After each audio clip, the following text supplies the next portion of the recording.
इस देश में आस्था के नाम पे अंधभक्ति का काला पट्टी लोग अपने आंखों पे बांध लेते हैं।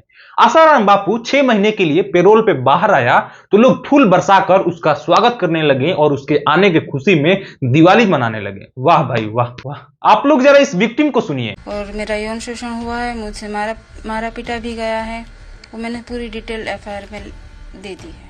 यही उम्मीद है कि पुलिस वाले जल्दी नारायण को पकड़े और उनके साथ जो दूसरे लोग हैं अपराधी उन सबको पकड़े और उनकी सही जगह दिखाए। मैं उन तमाम लोगों से पूछना चाहता हूं जो लोग फूल बरसाकर स्वागत कर रहे हैं, अगर आपकी बहन बेटी उस जगह पे होती तो क्या फिर भी आप फूल बरसाकर उस रेपिस्ट का स्वागत करते?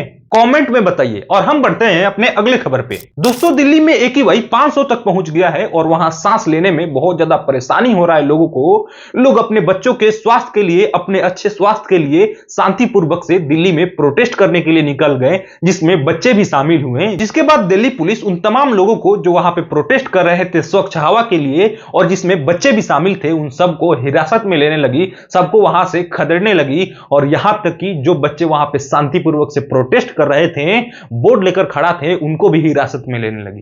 तुम क्या अब बच्चों को अरेस्ट करेंगे आप? बच्चों का प्रोटेस्ट में लेकर आओगे? हाँ, बच्चे सांस नहीं लेते क्या? आपको पता है प्रोटेस्ट किसके लिए हो रहा है? सांस के लिए हो रहा है ना।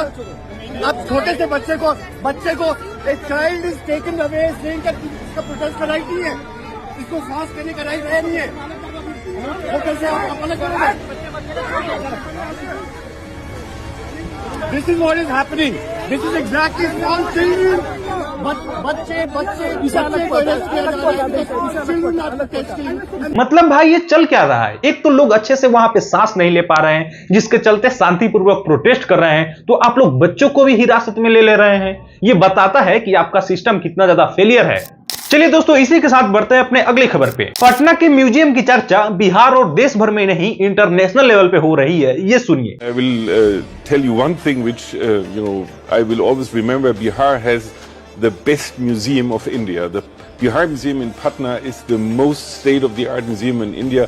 It can compete with any international museum and it is wonderfully exhibited, wonderfully explained, and I would recommend to everybody who goes to India to go to Patna to see this museum.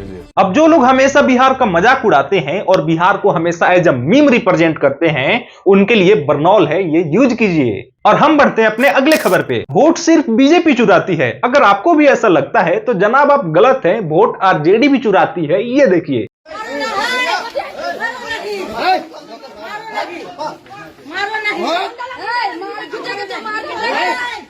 पति जबरदस्ती RJD को vote दिलाना चाहता था, लेकिन पत्नी को मिला था 10,000, तो पत्नी बीजेपी को वोट दे आई, जिसके बाद नाराज होकर पति आरजेडी के लिए अपने पत्नी को पीट रहा है। तो हुआ ना वोट चोरी। पता है, बिहार सिर्फ कागजों पे और रील पे, मीम पे, न्यूज चैनल पे ही गरीब और पिछड़ा राज्य है। वास्तविकता में बिहार के नेताओं के पास, ठीक से सुनिएगा, बिहार के नेताओं के पास, लोगों के पास नहीं, बिहार के नेताओं के पास इतना ज्यादा पैसा है कि 4,000 करोड़ रुपया तो ऐसे चुनाव में ही खर्च कर रहे हैं। चुनाव घोषणा से पहले चरण की वोटिंग तक 1700 करोड़ रुपया खर्च हुआ और पूरे चुनाव में करीब 4,000 करोड़ रुपए खर्च होने का अनुमान है।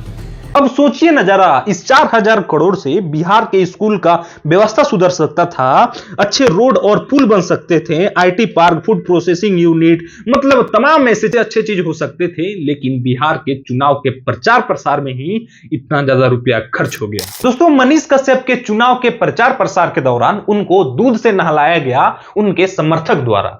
भाई एक बात बताइए, जो लोग दूध से नहला रहे हैं, कौन चीज समझ के नहला रहे हैं? मतलब मनीष कश्यप कौन ची है? भगवान है जो दूध से उनका अभिषेक किया जा रहा है? अरे भाई, जब इतना ज्यादा ही दूध है तो गरीबों में बांट दीजिए ना। और मनीष कश्यप को देखिए, अपने आप में इतना गर्वान्वित महसूस कर रहे हैं कि ऐसे हाथ करके और ऐसे अपने आप पे दूध का अभिषेक करवा रहे हैं। अरे भाई, थोड़ा भी सेंस नहीं है? दूध नीचे गिरेगा तो पाप पड़ेगा। सनातन धर्म में होकर फिर ऐसे आप मेंटेलिटी रखते हैं तो फिर आप किसी काम के नहीं है। अमेरिका क्या कहता था, क्या हो तुम, आज हम कहते हैं तू क्या है वे, ये देख।